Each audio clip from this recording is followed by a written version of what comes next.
of course, we can move into the emptiness of the head, and the emptiness of the heart, and the emptiness of the pelvic. Everywhere we can find emptiness, as we can find silence everywhere. We can find stillness everywhere.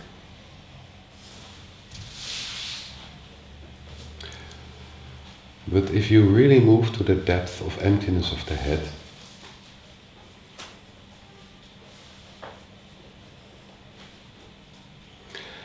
beyond that the head becomes silent, the head becomes empty.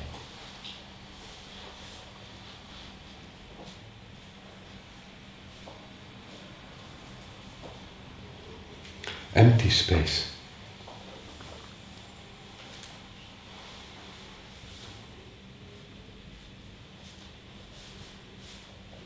And that gives us the opportunity to really leave the head for what it is.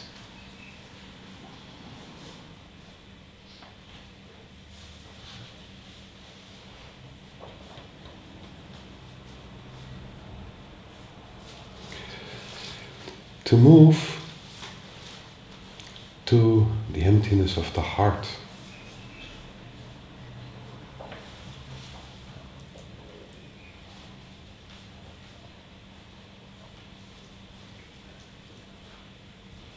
Beyond stillness, beyond the still of the heart.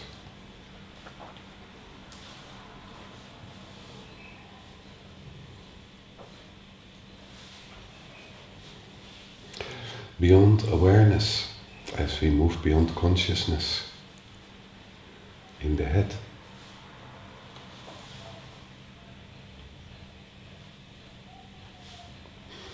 The whole area of the heart becomes empty.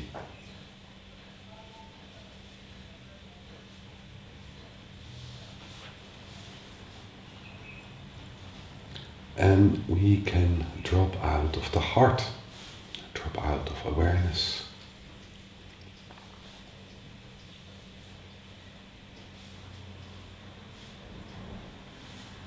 Let the heart do its own thing.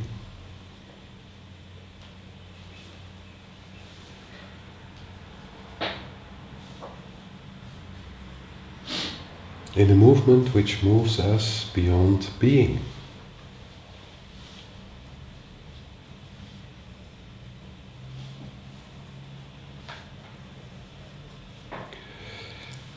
Into the emptiness of the pelvic or the coccyx.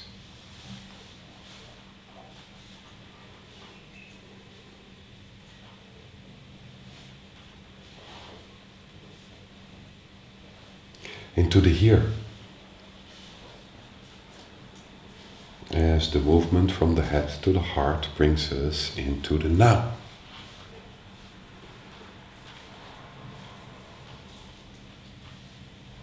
Into the I am, now. As the awakening of the consciousness is also bringing us into the now.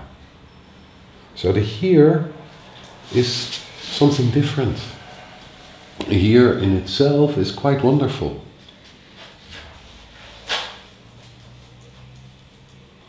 When we look at the word here, it's a location. I am here.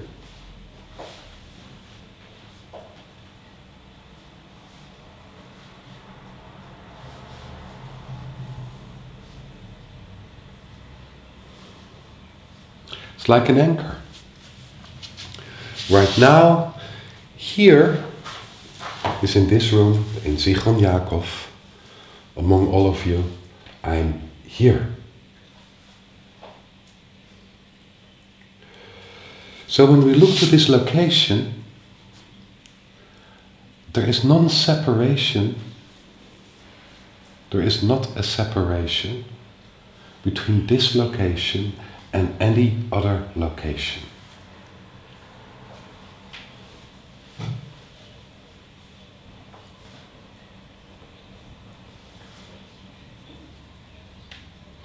Although the here is a location, it's connected with all locations.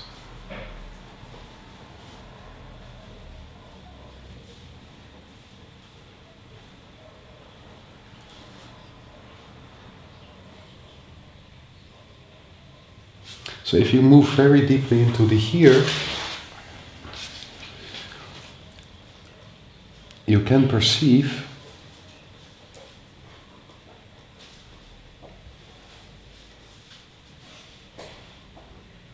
that the here is in this room. And this room is located in this country. This country is located on this world. This world is located in the Milky Way. The Milky Way is located in the universe.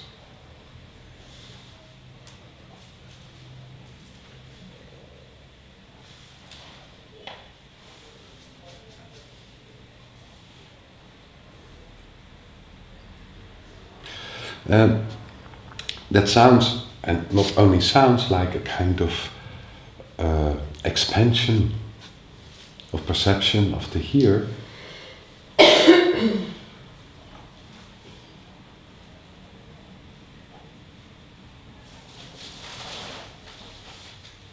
But every location we take has its own and different perspective on the universe.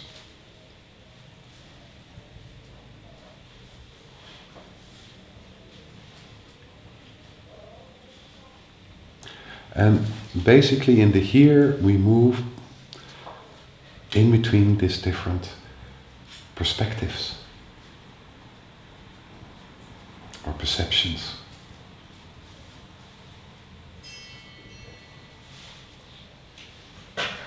It's also a movement into unity.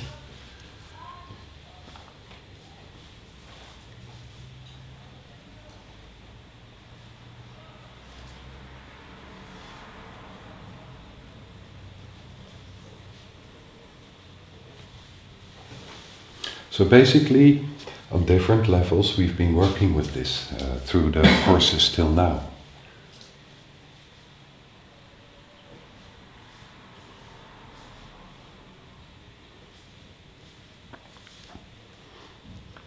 We have tried to kind of look what is beyond perception. What is perception? What is awareness? What is consciousness? Who, as Georgi brought forward, is the one who perceives?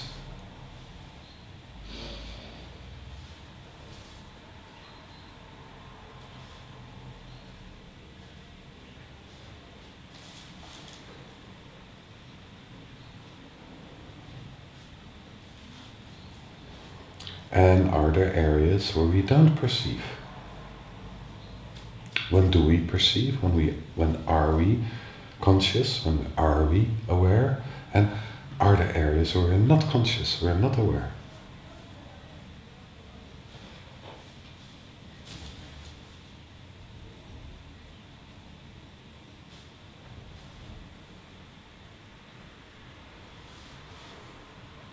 So also to this we will kind of relate in these 3 days.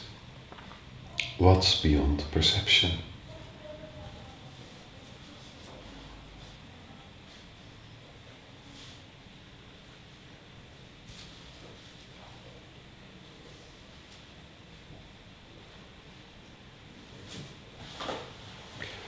So, when we look to the movement, I just step back a little bit from letting go of the head, letting go of the heart, letting go of the pelvic. So, what are we letting go? What are we releasing? What are we releasing when we let go of the head?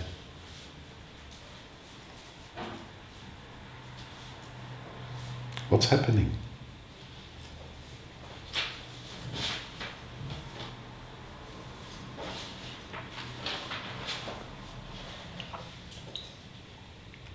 So basically, what we are releasing is nothing else as the identification with our thoughts.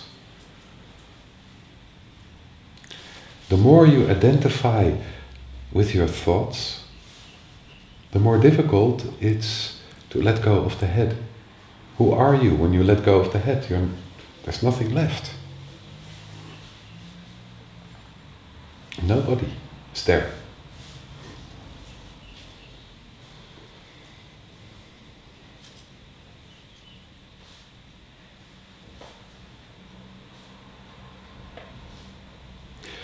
So as it is difficult not to identify with your thoughts, to see that thoughts are just forms, are just thoughts coming forward, always moving into polarity.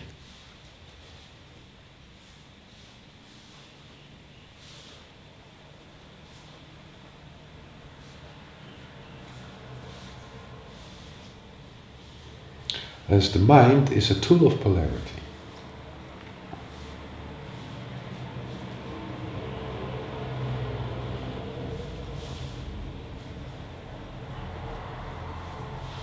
Even more difficult is to let go of experience.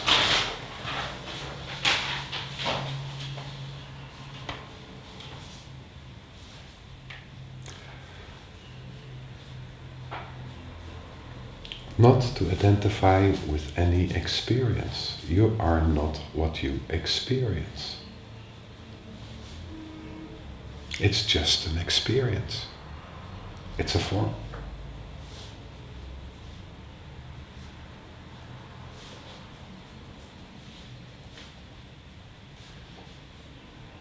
And then no one came forward and he said, yes, but I experience bliss.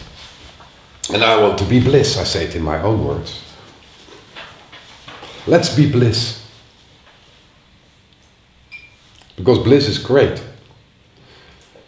Or I am awareness.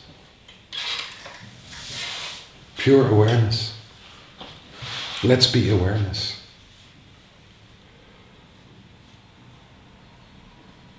Or I'm still. Still of love. Let's be the still of love. Still? What is still? Still is the point where love is absolutely unconditional. It's not even moving, it's just everywhere, every moment.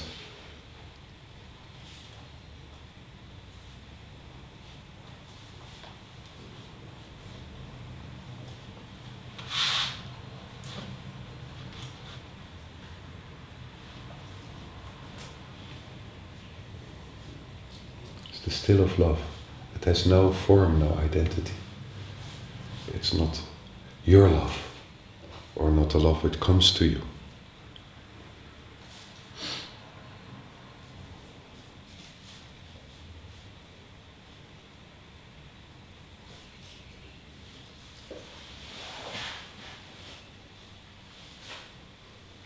So the still of love, let's be that. So basically what we do is that we position ourselves at that moment in an experience, and the more deep the experience is,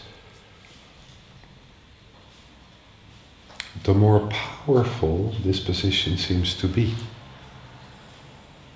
And this is basically what we do in life with our thoughts, with our feelings, and it's not wrong.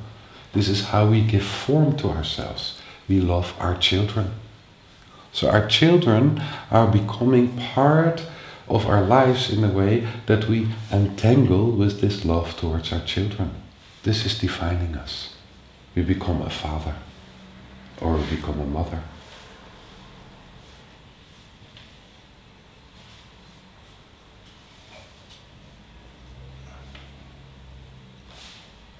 And by entangling in these feelings, we give form to ourselves.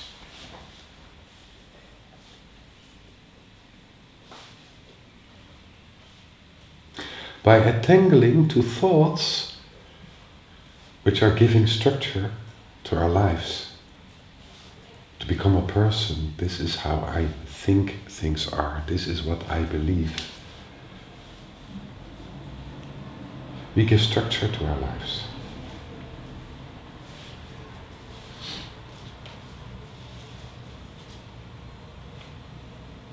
We build a person.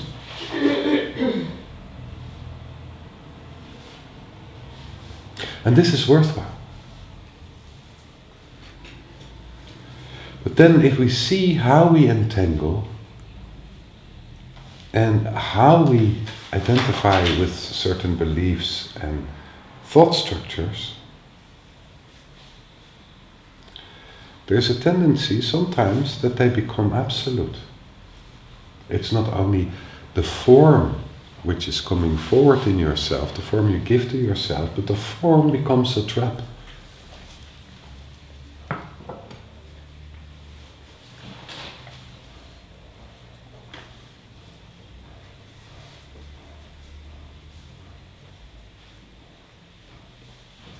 We lose our freedom in it.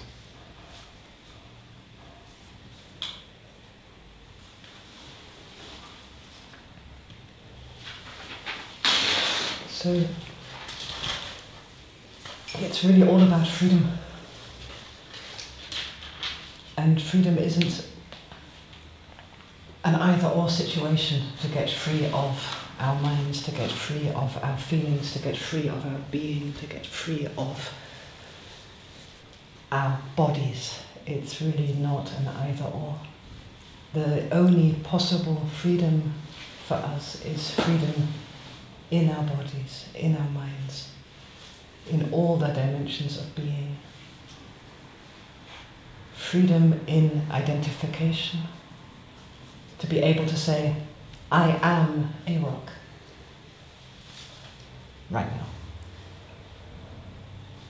Freedom in attachment, to be able as a child to completely attach to the mother and the father, or as parents to completely allow the attachment to our children. It's about freedom, where we're not yet free.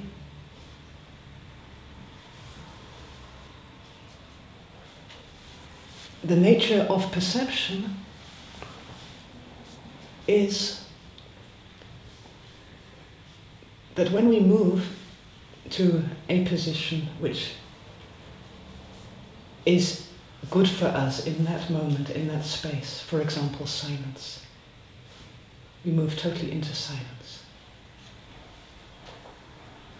There is a flickering in which we are the silence. So you couldn't even call it silent anymore. You become the silence. You and silence are one. You can say, I am silence. There is a flickering, and in this flickering of totally, you could say, non-dual, being the silence, being the form of silence, almost in an absolute way, because you are silence. There is the reflection of the silence. It's silent, which is always by contrast to noise, or to non-silence, or to not being fully identified. There's a reflection. And there is the possibility to move completely out of that as well. Not in the sense that the silence is gone, but to disconnect and to move to the shopping, or stillness, or total engagement with touch. Touching something. You know, if you touch something and you really, really feel your own hand, silence is not the dominant thing there unless you want it to be. So this is freedom. The freedom to move in and out. The freedom to identify. The freedom to attach. And the freedom, in a much more absolute way, to disidentify, to disentangle, to disattach.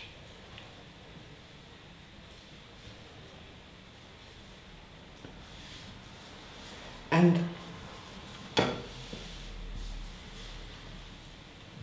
this loss of freedom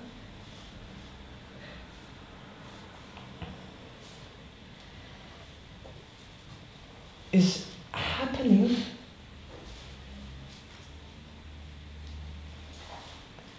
because of some core fear.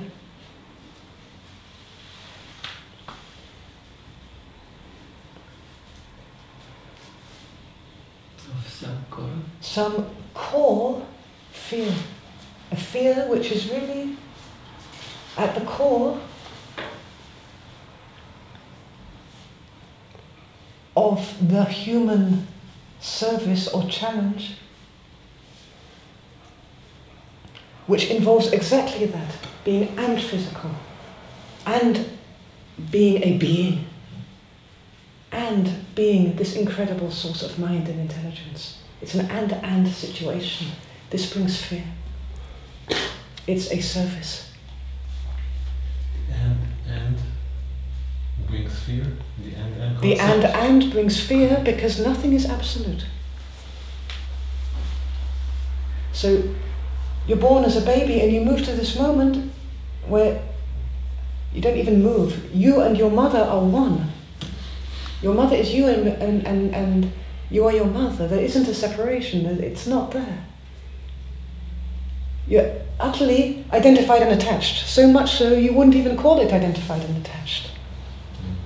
Your mother's feelings are your feelings. And at a certain stage, there is a separation, which looks like an absolute thing. Your mother's gone to the toilet and you're crying, and there's a separation. And so you look to attach again to something. You look to identify. And we take the classic example of the mother and the newborn, but this searching for something to hold on to is probably the essence of the human challenge. And this is like the previous example. This is the attachment to form. Yeah. It's not the it's the or concept. Yeah. Yeah. It's not the end concept, right? There is a need to attach, and then mummy comes back and you reattach. It's not good or bad, it's how it is. Yeah. If you want. A healthy baby is able then to let the mother go because she comes back and to move, because he doesn't lose the connection with that which is a constant. He can easily let go and he can easily reattach, and easily let go and easily reattach. There is no such healthy baby. Okay. Yeah. So it's like saying that the end concept is a form of itself. Yeah. From this perspective. The and concept is the process of self-realization in a way. Yeah. It's not an end point, it's not an arrival point, it's the art of being. Just being. Also it's the art of being. But it's also the art of physically living. Getting born, dying, growing old, breaking a leg. Yeah. Or the art of consciousness, especially. You know, there is no one who is walking around in a state of unattached pure consciousness. Mm-hmm. There isn't one of those. It's not there. What you can find at best, and this is incredibly amazingly beautiful and alluring and good, is somebody in a state of pure, liberated consciousness using their mind with pure freedom. Moving through polarities and either or thinking and structures and even beliefs without believing in any of it because they are so consolidated in pure consciousness, but it's never either or. Yeah, it's an and. Like you could be in a form and also realize that this is not everything that you are. You don't believe in it as ultimate and absolute. So what happens when we do that? Let's say we come into this great pool of shared love. It's a great pool of shared love, and it's expanding. total openness of heart, there's love.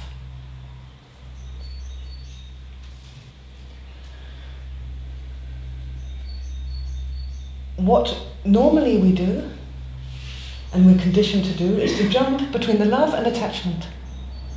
Okay, this love is there because of Bart. Okay, this love is there because I'm in a workshop. I always feel loving in a workshop. To move outwardly like this, to relativize it, to contain it by moving like this. The love is there because those flowers are so amazing, it just opens my heart. To find a cause. This is a manifestation of love. In a way, then we're channeling the love towards what we're actually doing is channeling the love towards the flowers, channeling the love towards Bart that caused the love, and challenging the love towards Zichron, which is such a loving place, and there's nothing wrong with that. But there's another movement, and this is the movement of emptiness, which is drop the love.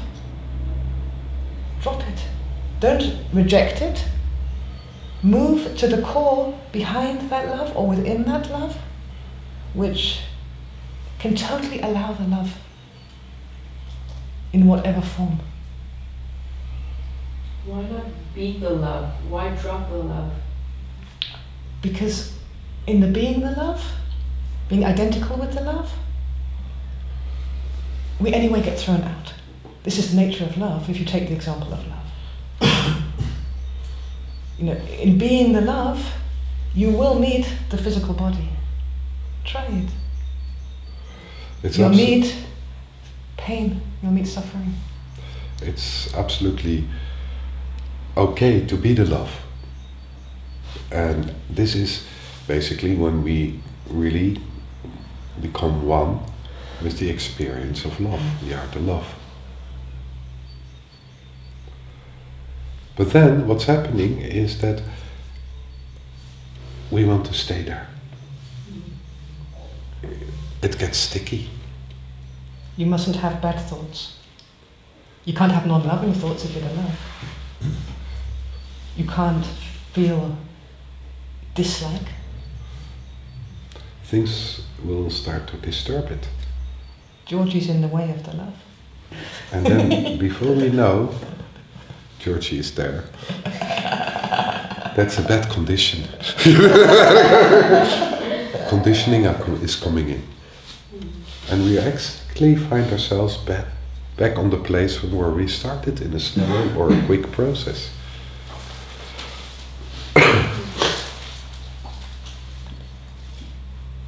To truly be the love, there is this one who is being the love. To truly be the love, we need to stand even beyond the love. Then we can let the love be. To really allow love, we need to not be attached to even love. And then we can find love everywhere. We can find love in peace, we can find love in the body, we can find love in suffering, we can find love in pain, but not when we're the love. And it will always be a movement, like any identification or attachment, of be the love, allow the love, be the love, allow the love, be the love, let it go. But it's a much more free movement, an expansive movement, than be the love is Bart, be the love is the flowers, be the love is my mother. It's a movement behind rather than into the physical. We keep this in. Be the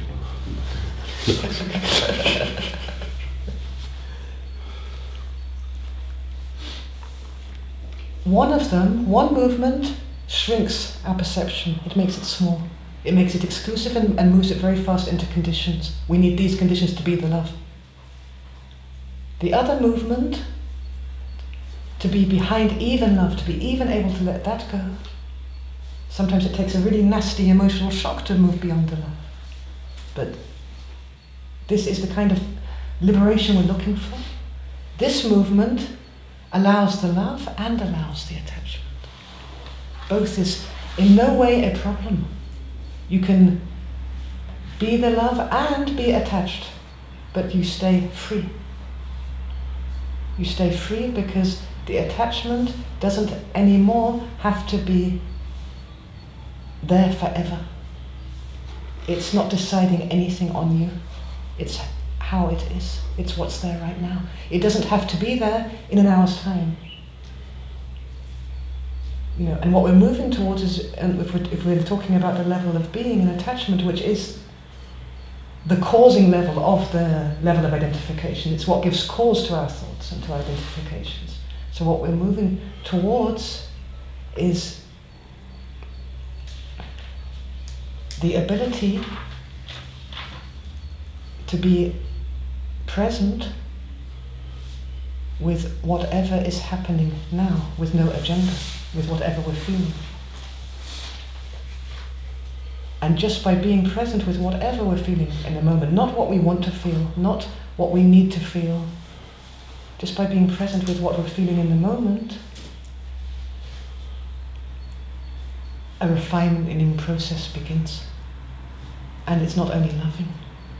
Sometimes we can be irrationally struck by just pure pain, and the story doesn't matter. We could put a story on it, but we've dropped the stories, we've dropped the mind, we have no head, and here is pain.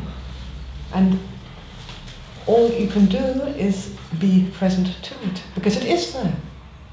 Any movement beyond what is there now is a movement into deeper illusion, deeper fantasy. How can it be anything else? You can't explain away your feelings. You can't give reasons for them. You can, but it's complete nonsense, it's meaningless. I'm in pain. Why are you in pain? Here's the psychologist. Why are you in so much pain? Oh, it's because...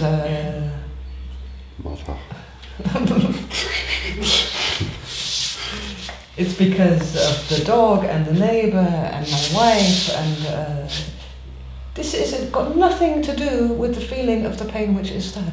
It takes you out of being present with the pain. And the moment you're out of being present with the pain gets a kind of objective existence. It's an object, this pain, which we're describing and giving reasons for. Why do you love him? Well, I don't love him that much, I love him this much, and I love him because of this, and because I like this, and because I like... Where's the love then? But if you allow the love, you might find that it's not all love there. It's a broken, human, bleeding entity, which is changing all the time. Because none of these feelings is the love in the first place. They're only reflections of that which is feeling.